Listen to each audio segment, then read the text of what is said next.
She hid a broken arm under long sleeves and cleaned his floors like nothing was wrong until Mark Tillman saw the bruises. By midnight, he had rounded up the 15 men who hurt her. By dawn, their world had ended. This is the night a mafia boss taught the city what happens when you touch someone under his protection. And what he discovered in that warehouse? It wasn't just about revenge. It was about power, justice, and a woman who refused to stay a victim. Stay with me because this story gets dark before it gets light. Before we dive into this intense story, I will humorously like to mention that my mom teased me that I can't hit my subscriber target because she needed my attention while I was developing this script. I want you to prove her wrong by hitting that subscribe button right now, as this is important to me, and what you're about to witness is a mafia boss discovering his janitor has been brutalized. And his response is swift, strategic, and absolutely terrifying. Trust me, you don't want to miss how one broken arm triggers a war that changes everything. Now, let's begin. 7 a.m. in Manhattan's financial district meant one thing. Mark Tillman was already awake. Already working. Already 3 steps ahead of everyone else in the city. His penthouse occupied the top floor of a glass tower, 2,500 square feet of marble, steel, and floor-to-ceiling windows overlooking Central Park. It was a fortress disguised as luxury, and it reflected its owner perfectly. Beautiful, cold, absolutely impenetrable. Mark sat at his breakfast table wearing a Tom Ford suit that cost more than most people's monthly rent, reading the Wall Street Journal with the focused intensity he brought to everything. Black coffee in a white cup. No sugar. No cream. Pure and efficient. At 42 years old, Mark Tillman controlled half of New York's underground economy. With the same precision he applied to his morning routine. Money laundering through legitimate real estate holdings. Protection rackets disguised as security consulting. Strategic violence executed so cleanly that law enforcement could never quite build a case that stuck. He wasn't the loudest boss or the flashiest. He was simply the most effective.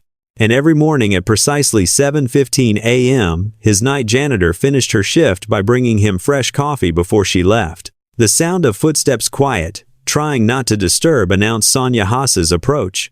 Mark glanced up briefly. She looked exhausted, which wasn't unusual. Night shift workers always looked tired. What was unusual was the way she moved, favoring her right side, her left arm held rigid against her body. "Good morning, Mr. Tillman," Sonia said quietly, setting down a fresh cup of coffee with her right hand only. "Sonia." Mark's acknowledgement was brief, professional. They'd maintained this dynamic for 11 months, polite distance, minimal interaction. She cleaned his space overnight while he slept. He barely registered her presence. But today, Mark noticed. The tremor in her right hand as she set down the cup. The way she wouldn't look directly at him. The slight wince when she turned to leave. And the bruises. Dark purple-black marks peeking out from beneath her sleeve, wrapping around her left wrist like a violent bracelet. "Sonia," Mark said again, his tone shifting from dismissal to attention. She stopped, turned. "Yes. Sir, your hand is shaking." "I'm just tired." Long shift. "Show me your arm." Sonia's eyes widened slightly. "Really, Mr. Tillman? It's nothing. I fell yesterday carrying cleaning supplies." "Sonia?" Mark stood, his 6'3" frame radiating controlled authority. "Show me your arm. Now." The command in his voice left no room for refusal. With trembling fingers, Sonia slowly rolled up her left sleeve. Mark's expression didn't change. Years of controlling his reactions in high-stakes negotiations had taught him that, but his hands tightened on the edge of the table with enough force that his knuckles went white. The wrist was catastrophically injured, swollen to nearly twice its normal size. Bruises in distinct finger-shaped patterns, extending halfway up her forearm. Medical tape wrapped haphazardly around the joint, clearly self-applied with inadequate supplies. The angle suggested multiple fractures, 2 at minimum, possibly 3. These weren't the injuries of someone who'd fallen. These were defensive wounds. Someone had grabbed her arm and twisted with deliberate, calculated force designed to break bone. "Who did this to you?" Mark's voice was deadly calm. "I told you I fell. Don't lie to me." He stepped closer, and Sonia instinctively backed up. Mark immediately stopped. Raising his hand slightly, he'd spent 20 years making people fear him. But right now, he needed her to trust him. Those are not accident injuries. Someone grabbed your arm and twisted. Someone broke your wrist on purpose. Who? Tears pricked Sonia's eyes. She was 28 years old, working 3 jobs to support her younger brother, exhausted beyond measure, and in constant pain from an injury she couldn't afford to have properly treated. Loan sharks, she whispered finally. My brother Ethan. He has a gambling problem. He owes $50,000 to some men in Brooklyn. They came to my apartment 2 nights ago. Said breaking my arm was a message about what happens when debts aren't paid on time. Mark absorbed this information with the same calculating focus he brought to business deals. How many men? What? How many men hurt you? I don't know exactly. 5 came into my apartment. There were more waiting outside in cars. Maybe 10 total? 15? Did they give names? Just first names. Dimitri was the one who, Sonia's voice broke. Who grabbed my arm? He said to tell Ethan that next time they'd break both arms. Or worse. And where is Ethan now? Fresh tears spilled down Sonia's cheeks. I don't know. He's been missing for 3 days. I thought he was just hiding from them, avoiding confrontation. But now I'm terrified they're holding him. Using him as leverage to make sure I don't report what happened. Mark pulled his phone from his pocket, dialed a number. When the call connected, he spoke 5 words that would change everything. Luca. Round up the crew. Sonia's eyes went wide. Mr. Tillman, please, you don't have to get involved. I shouldn't have said anything. Too late. I'm already involved. Mark's gray eyes locked on hers with an intensity that was simultaneously terrifying and reassuring. You work in my home. That makes you mine to protect. And when someone hurts what's mine, I respond. Decisively. But I'm just the janitor. You're a person who was tortured in your own home because criminals thought you were powerless. That ends now. Sit down. Someone's coming to look at that arm properly. Sonia wanted to protest, wanted to insist she couldn't afford doctors, couldn't take his charity, couldn't get him involved in her brother's mess. But exhaustion and pain won out. She sank into the nearest chair, cradling her broken arm, and tried not to cry. Mark made 3 more phone calls in rapid succession. Then he sat across from her, his posture relaxed but his eyes sharp. Tell me everything. When they came to your apartment, what exactly did they say? What did they look like? Any details you remember? And Sonia, desperate, scared, but suddenly feeling less alone than she had in days, told him everything. Within 30 minutes, Mark Tillman's luxurious penthouse had transformed into a tactical command center. Luca Moretti arrived first, Mark's second in command, 35 years old. Former Army Ranger who'd transitioned to private security before Mark recruited him 8 years ago. Luca had the build of someone who could kill you with his bare hands and the mind of a chess grandmaster. It was a useful combination. Boss, Luca acknowledged, then saw Sonia sitting in the corner, pale and shaking. His expression hardened. What happened? Loan sharks, Kozlov's crew, probably, broke her wrist as a message to her brother. Mark's tone was conversational, but Luca had worked with him long enough to recognize the cold fury underneath. I want them found. All of them. By tonight. How many are we talking? She estimates 15. I want identities, locations, routines. Everything. Luca nodded, already pulling out his phone to mobilize resources. Consider it done. 3 more men arrived. Victor Reyes, surveillance specialist. James Keller, financial investigator. And Thomas Wu, Mark's attorney.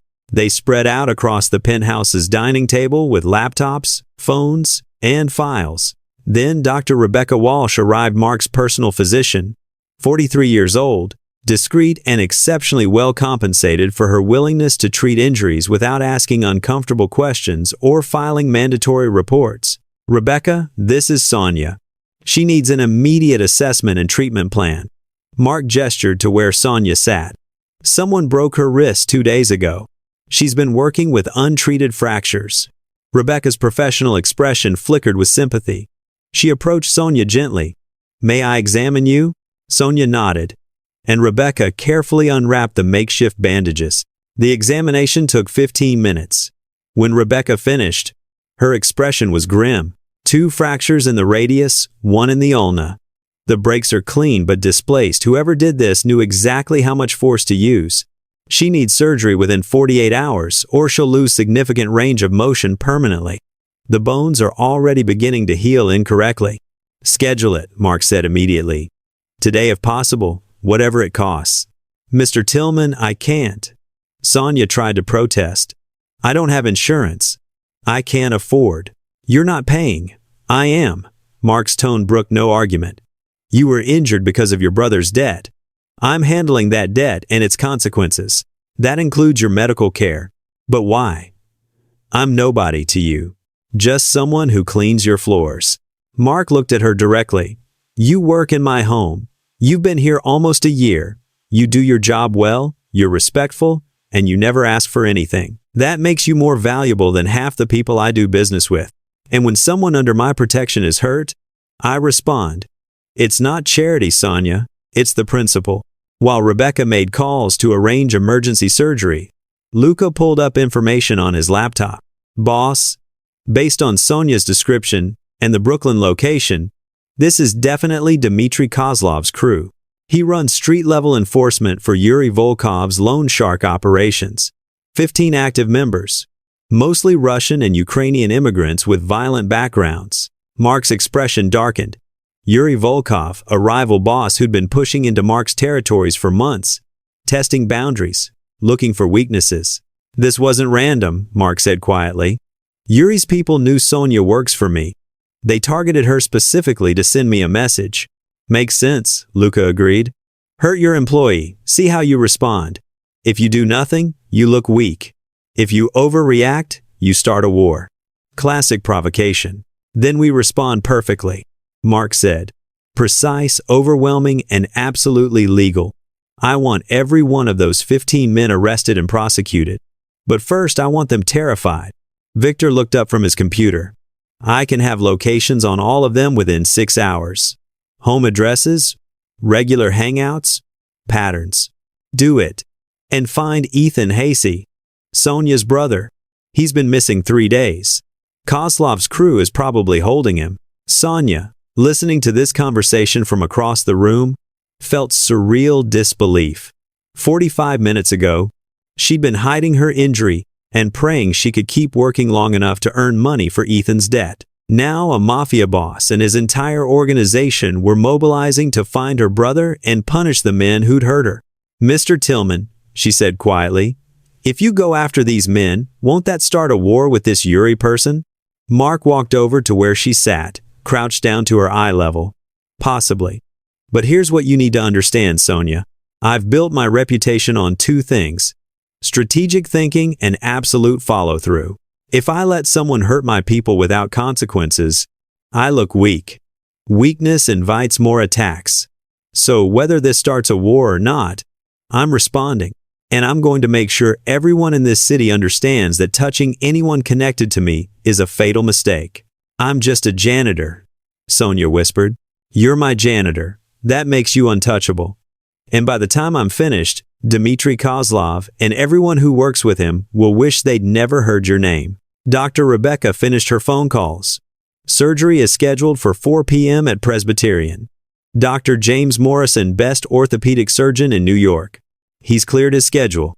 Perfect, Mark said. Luca, arrange transportation and security. Sonia doesn't leave our site until this is resolved. I have to work my other jobs, Sonia protested. Not anymore. Consider yourself on paid leave from all of them. I'll cover your lost wages plus 20%. You focus on recovering. We'll handle everything else. Sonia stared at him. Why are you doing this? Because I can. And because it's right. Any other questions? She had hundreds. But exhaustion, pain, and overwhelming relief won out. Thank you, she whispered. Don't thank me yet. Thank me when your brother is safe and the men who hurt you are in prison. Now rest. You've got surgery in 8 hours, and before that, we're going to find Ethan. Quick question for you. If you were in Sonia's position and a literal mafia boss offered to handle the people who hurt you, would you? A. Accept immediately and let him do whatever necessary. B. Try to stop him because you're afraid of escalation. Or C. Insist on being involved in whatever happens next? Drop your answer because Sonia's about to make a choice that defines everything. By noon, Victor had compiled comprehensive files on all 15 members of Dmitry Kozlov's enforcement crew. Names, photographs, addresses, criminal histories, known associates, regular locations, everything laid out with military precision. Dmitry Kozlov, age 36, enforcer for Yuri Volkov's Loan Shark operation, Victor presented, displaying information on the main monitor. 2 assault convictions, suspected of at least 4 murders, though never charged. He's smart, brutal, and careful. Mark studied the photograph, a thick-necked man with dead eyes and Cyrillic tattoos visible on his neck. Where does he live? Brighton Beach. But he's rarely there. Spends most nights at a social club in Sunset Park. That's probably where they're holding Ethan Hayes. Security at the club? Minimal. 2 guards outside, cameras on the entrance. But they're complacent. They've operated there for 3 years without incident. Mark smiled slightly. Then let's provide an incident. Luca, I want a team ready to extract Ethan within 2 hours. Non-lethal if possible. But prioritize getting him out safely. Rules of engagement? Subdue anyone who interferes. Kill if necessary to protect our people or Ethan. But I want Dmitry and his crew alive. I have special plans for them. While the team prepared, Mark sat with Sonia in his office, a space of dark wood and leather that felt like the center of an empire. Tell me about Ethan, Mark said. What kind of person is he? Sonia sighed. He's my little brother. 24 years old. Sweet kid. But weak. He started gambling in college poker first, then sports betting, then anything he could find. He promised he'd quit a dozen times, but he never did.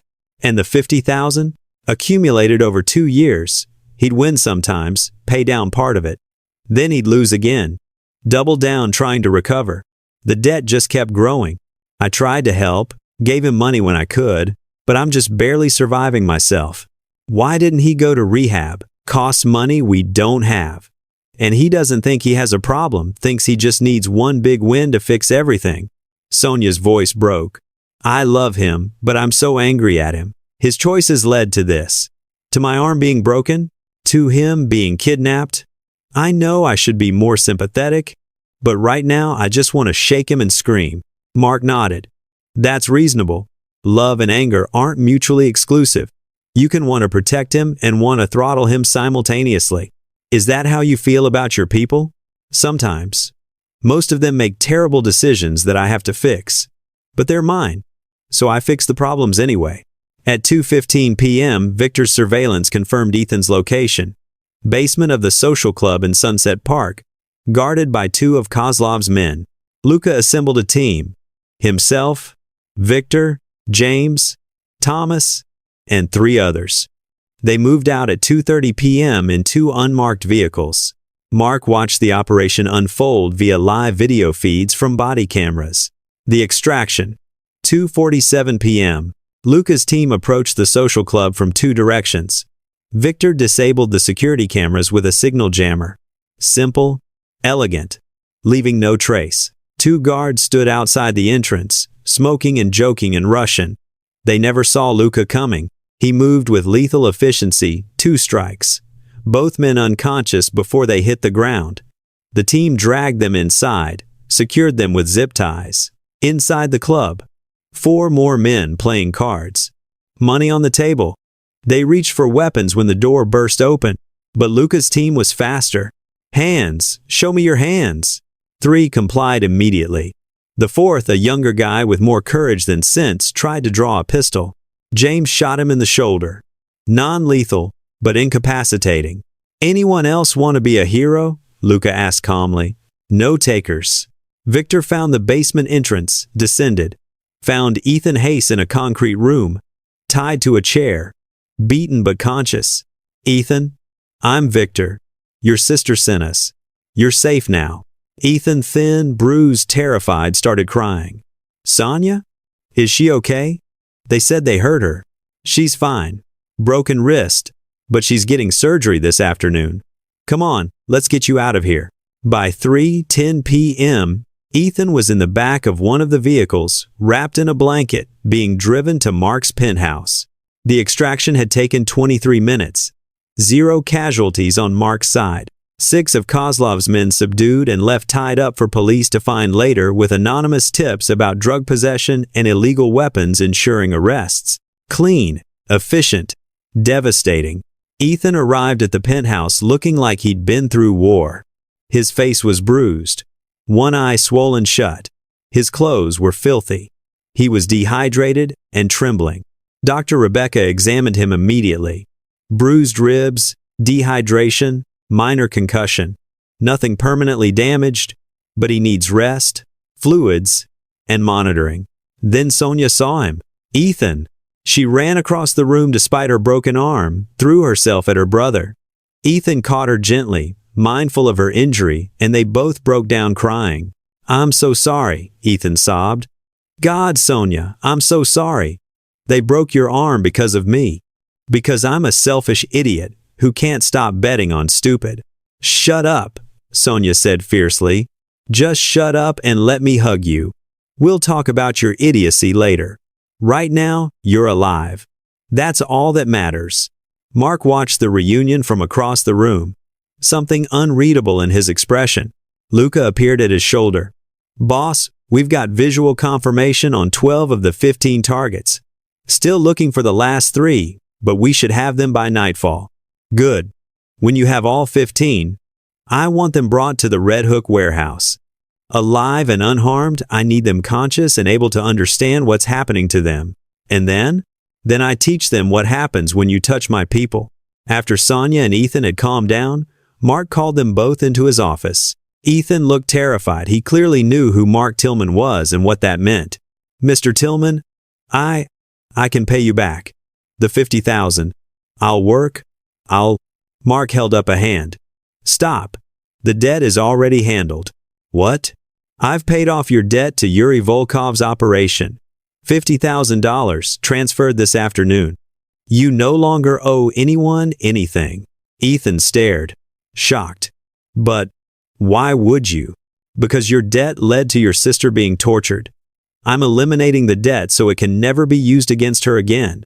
"However," Mark's voice hardened, "this doesn't mean you're off the hook. You have a gambling addiction that endangered both you and your sister. That changes now." "I don't have an addiction." "Yes, you do.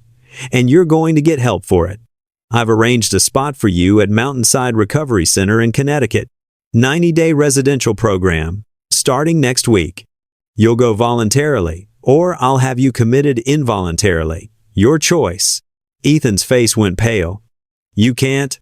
"I absolutely can. You endangered Sonia. That makes you my problem to fix.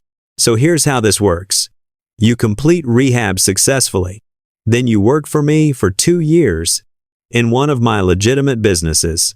You'll earn a real salary, pay rent to Sonia for her trouble, and prove you can live without gambling. If you relapse, you answer to me. Understood?" Ethan looked at his sister. Sonia's expression was complicated relief, gratitude, but also something harder. "Do it," she said quietly. "You need help, Ethan. Real help. Accept Mr. Tillman's offer." "Okay, yes, I'll do it." Mark nodded. "Good. Now go with Dr. Rebecca. She's going to make sure you're medically stable. Sonia, stay. We need to discuss what happens next." When they were alone, Sonia looked at Mark with a mixture of awe and confusion. "Why are you doing all this? The surgery, paying the debt, helping Ethan? You barely know us." Mark leaned back in his chair. "When I saw your arm this morning, I made a decision. You matter to me now. Whether that makes sense or not, whether it's logical or not, it's true. You've worked in my home for almost a year, and I never really saw you until today. That's my failure. But now that I see you, I'm not going to unsee you. Which means you're under my protection. All the way. But the men who did this, you're planning something, aren't you?" "Yes." "What?" Mark's expression was cold. "Justice. My version and the legal version. They're going to pay Sonia. Every single one of them. And when I'm finished, everyone in this city will know that hurting my people is the worst mistake anyone can make. Sonia should have been scared. Should have told him to let it go, not to escalate. Instead, she said, "I want to be there." Mark blinked, surprised. "What?" "When you confront them, I want to be there. I want them to see me, to know that I didn't disappear, didn't stay broken. I want to look them in the eyes." "Sonia, it's going to be violent. I don't care. They made me a victim. I want them to see that I survived, that I'm stronger than they thought." Mark studied her for a long moment, then nodded slowly. "All right. But you stay behind my men at all times. You watch from safety. Agreed?" "Agreed. Then be ready." We move at midnight. By 8 p.m., Luka's team had successfully located and captured all 15 members of Dmitry Kozlov's crew. The operation was surgical, simultaneous raids on 5 locations across Brooklyn and Queens, coordinated to the minute. Every target was taken alive, subdued with non-lethal force, transported to holding locations to await final assembly. Mark watched the operations unfold from his penthouse. Multiple video feeds showing each capture. It was almost beautiful in its precision, no wasted movement, no unnecessary violence, just overwhelming force applied exactly where needed. Boss. Final count confirmed. Luka reported at 9:47 p.m. All 15 in custody, ready for transport to Red Hook. Any injuries to our people? Minor James twisted his ankle, subduing one of them. Nothing serious. Good. Begin transport. I want everyone assembled by midnight. While the captives were being moved, Mark made another phone call. "Sarah, it's Mark. Detective Sarah Chin, NYPD Organized Crime Unit, side on the other end." "Mark, what did you do?" "Nothing yet. But I'm about to hand you 15 men involved in loan sharking, illegal gambling, kidnapping, assault, and extortion, complete with evidence, testimony, and confessions." "You're joking." "I'm completely serious. These are Yuri Volkov's people, Dmitry Kozlov's crew specifically. They've been operating in Brooklyn for 3 years. I'm giving you everything you need to dismantle the entire operation." "Why?" "Because they hurt someone I care about, and I want them prosecuted legally as well as personally. Can you coordinate with federal prosecutors? I want this airtight." Sarah was quiet for a moment. "If I can verify the evidence is legitimate and obtained legally?" It was. Everything was gathered by private investigators I hired. No illegal searches, no coerced confessions, clean as can be. "Then yes, I can coordinate federal prosecution." "But Mark, what are you planning to do before you turn them over?" "Just a conversation, nothing that will interfere with prosecution. You have my word." "Your word isn't always reassuring." "It's all I've got." Midnight at the Red Hook warehouse. Bring federal agents if you want. But give me 2 hours first. Sarah sighed again. 2 hours. Then I'm coming in whether you're done or not. Fair enough. At 11:30 p.m., Mark, Luka, and 6 others arrived at the warehouse, an enormous space on the Red Hook waterfront that Mark owned through a shell company. Legitimate use, storage for imported goods. Actual use? Whatever Mark needed it to be. Tonight, it was a courtroom. The 15 captured men were brought in one at a time, zip-tied and seated in folding chairs arranged in a line. They faced a single chair where Mark would sit, illuminated by a spotlight. Behind them, shadows and the looming presence of Mark's men. Dmitry Kozlov arrived last. He was defiant even in restraints, smirking as he was placed in the center chair. At 11:55 p.m., Sonia arrived with Ethan. Mark had insisted they come separately, with heavy security, and only after the captives were secured. Sonia wore jeans and a sweater, her broken arm in a professional cast. She looked small, vulnerable, but her eyes were steel. "You ready?" Mark asked quietly. "Yes." "Then let's begin." Can we all just acknowledge that Sonia walked up to the guy who broke her arm and basically told him he'd lost? If you're not subscribed after watching that level of courage, I don't understand you as a person. Hit that subscribe button right now because we still have political fallout, romantic resolution, and the question of what happens when a janitor becomes a mafia boss's equal. Comment. Team Sonia or Team This Woman is Terrifying? Let me know. Okay. Continuing. Midnight. Mark Tillman sat in the spotlight, perfectly calm, looking at 15 men who'd made the worst mistake of their lives. Behind him stood Luca and his team, armed, silent, radiating controlled violence. And beside Mark, visible to all the captives, Sonia and Ethan. "Gentlemen," Mark began, his voice carrying through the warehouse. "You're here because you made an error in judgment. You hurt someone under my protection. You tortured a woman to send a message to her brother. You thought she was nobody, invisible, powerless, irrelevant." He gestured to Sonia. "This is Sonia Hase. She cleans my penthouse. She works 3 jobs to support her brother. She's never hurt anyone, never broken any laws, never involved herself in our world. And you broke her arm in 2 places because you thought she was convenient leverage."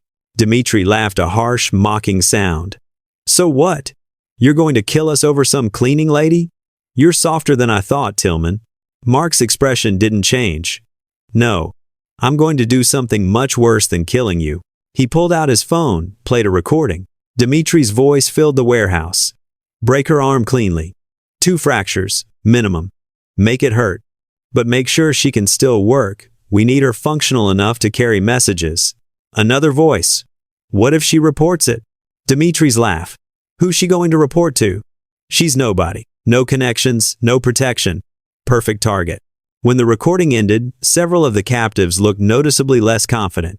"That recording," Mark continued, "is currently in the possession of the FBI, along with financial records of your illegal gambling operation, testimony from 3 of your associates who agreed to cooperate, photographs of assault victims, and enough evidence to put every one of you in prison for 20 years minimum."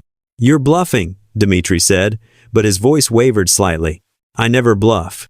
Federal agents are outside this building right now, waiting for my signal. They have warrants for all 15 of you. The question isn't whether you're going to prison, that's already decided. The question is for how long." Mark stood, walked closer to the line of captive men. "Here's my offer. You plead guilty to assault, illegal gambling operations, and racketeering.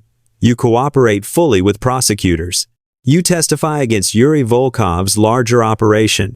In exchange, the federal prosecutor will recommend reduced sentences 5 years instead of 20. You serve your time quietly, and when you get out, you never go near Sonia, Ethan, or anyone connected to me again. You see them on the street, you cross to the other side. You hear their names, you forget them immediately. And if we refuse?" one of the men asked nervously. "Then you get the full 20 years. And I make sure your time in prison is particularly unpleasant. I have connections in 6 different facilities.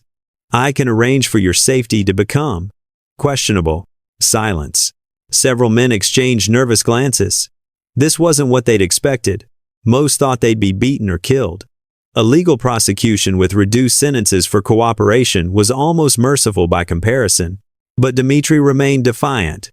"You think you can just—" "Shut up, Dmitri," one of his own men interrupted. "He's offering us a deal. A good deal. Take it. We work for Yuri. If we testify—" "Yuri isn't here," another man said. "He didn't send anyone to help us. We're on our own." Then Sonia stepped forward. Every eye in the warehouse turned to her, this small, injured woman walking toward 15 men who'd hurt her. She stopped directly in front of Dmitri, looked up at him. "You broke my arm because I was convenient," she said, her voice steady despite the tremor. "Because I was invisible. Because you thought no one would care. Lady, I don't. But I'm standing here now, and you're the one in restraints. You're the one facing prison. You're the one whose life just ended. All because you underestimated the nobody you chose to hurt." She turned to address all 15 men.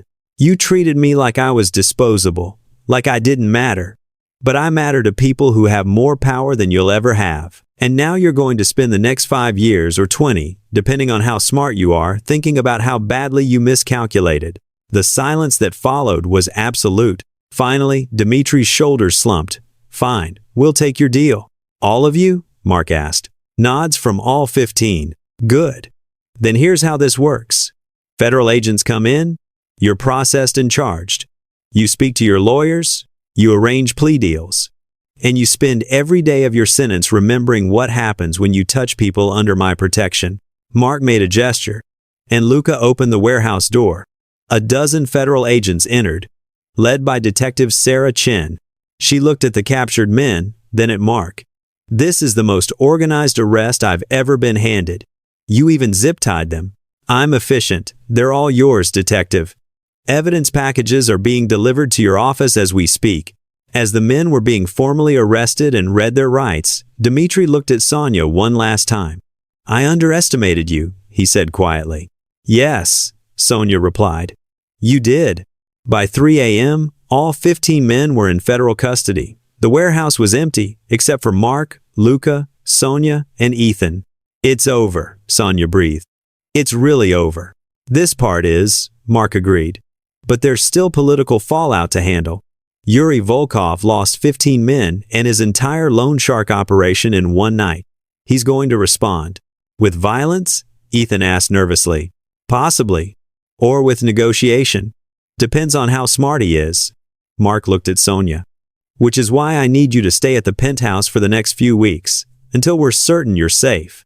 I can't just move into your home. Guest suite. Full privacy. Your own space. Non-negotiable. You're recovering from surgery anyway, you need somewhere safe to heal. Sonia wanted to argue, but exhaustion won out. Okay, but this doesn't make me your charity case.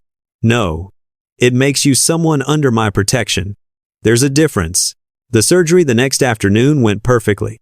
Dr. Morrison repaired the fractures with surgical precision, predicted full recovery within 6 months with proper physical therapy.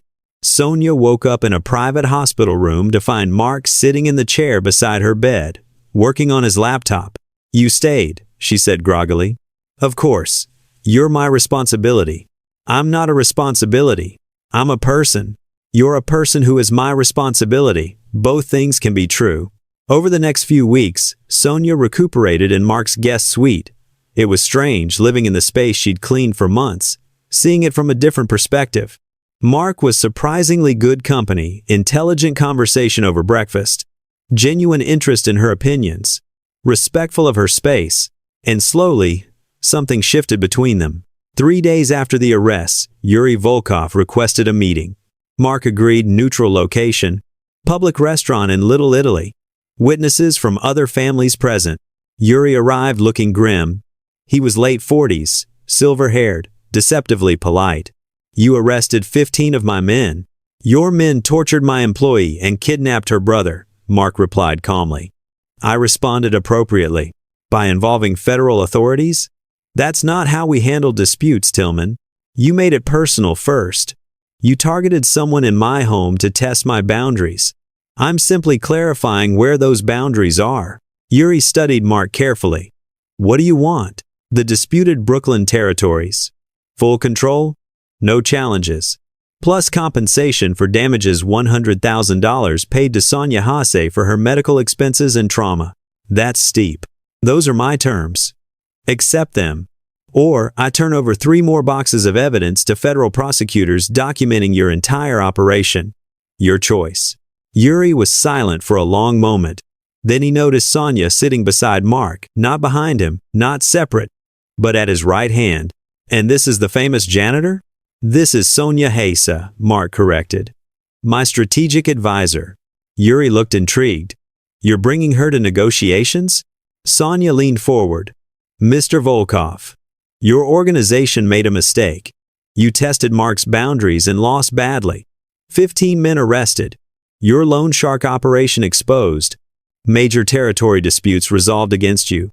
You can accept these terms and maintain what you have left. Or you can fight and lose everything. Economically, the choice is obvious. Yuri stared at her, then slowly smiled. You've got spine. I respect that.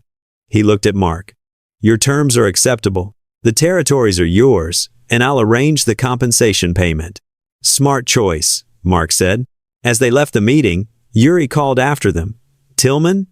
Don't make the mistake of thinking you've won permanently. This city is always changing.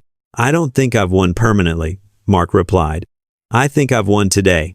That's sufficient. I'm not crying, you're crying. Okay, fine. We're all crying. If you made it through a mafia boss proposing marriage to his former janitor and you're not subscribed, there's no hope for you. Hit that button, turn on notifications, and comment, did Mark earn this proposal or should Sonia have made him work harder? Discuss. One more chapter, the epilogue. 18 months later, Sonia Tillman stood in the conference room of Tillman Industries, the legitimate face of Mark's business empire, reviewing development plans for a new community center in Brooklyn. She'd long since stopped being the night janitor. That life felt like a different person's memory. After her arm healed, Mark had offered her a permanent position, Director of Community Investment, overseeing the charitable and legitimate aspects of his operations. Good salary, meaningful work, genuine impact on neighborhoods that needed it. She'd accepted. Ethan had completed rehab successfully and was 18 months sober. He worked in Mark's legitimate security firm now, proving himself reliable for the first time in years. Sonia was proud of him. And Mark. Mark had become something she'd never expected. They'd married 6 months ago, a small ceremony. Just close friends and family. No mob theatrics, no political display. Just two people choosing each other? How was the city council meeting? Mark asked when she returned to their penthouse that evening. Productive. They approved the development project. We break ground next month. That's my girl.